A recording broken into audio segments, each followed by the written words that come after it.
The cat who adopted me. A story of fate. It was a Tuesday. Just an ordinary soul-crushing Tuesday. The sky was bleeding orange into the city's skyline, and the streets were a blur of exhausted commuters and humming engines. I was just another shadow in the crowd, walking home, thinking about nothing in particular. Then, I heard it. A sharp, persistent meow. In a city of millions, you learn to tune out the noise, but this wasn't noise.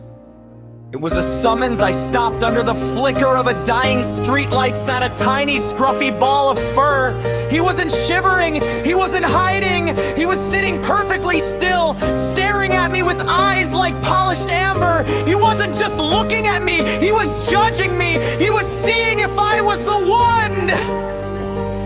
I took a cautious step forward. Hey, little guy, you lost. Most street cats vanish the moment you breathe. Not him. He tilted his head, his ears twitching as if he understood my English better than I did. Then, he did something that stopped my heart. He stood up, marched straight to my boots, and sat down on my shadow. He didn't find me. He claimed me. I knelt down, offering a hand. He didn't flinch. He sniffed my fingers for exactly 2 seconds before slamming his head into my palm with a loud, rumbling purr. It sounded like a tiny, determined engine starting up. Well, I laughed. I guess we're doing this. The silent pact. There was no collar, no owner in sight. Just a boy and a cat under a yellow street lamp. I tried to walk away, thinking he'd go back to his territory. I was wrong. After 10 steps, I looked back. He was following me, tail held high like a victory flag. Every time I stopped, he stopped. He led me through the alleys, zigzagging with total confidence, until we reached my apartment building. He sat at the front door and looked up at me as if to say, well, are you going to open it? Or do I have to wait here all night? I picked him up. He was lighter than a breath, but his purr was heavy with trust. As I carried him inside, a neighbor chuckled, "Looks like you just got adopted, man." He was right. He didn't choose a pet. A king had chosen his servant. Life with Malus. I named him Malus. It sounded like a melody. Sometimes soft, sometimes chaotic. Within an hour, he had inspected every inch of my life. He conquered the sofa. He declared war on the shadows behind the curtains. He even stole my spot on the bed before I could even brush my teeth.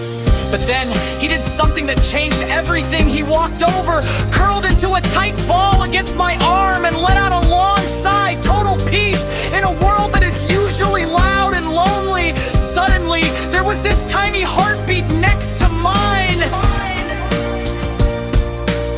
The lesson. The next morning, I didn't wake up to an alarm. I woke up to a furry paw gently tapping my nose, too big. Golden eyes were inches from mine. Good morning, human breakfast now.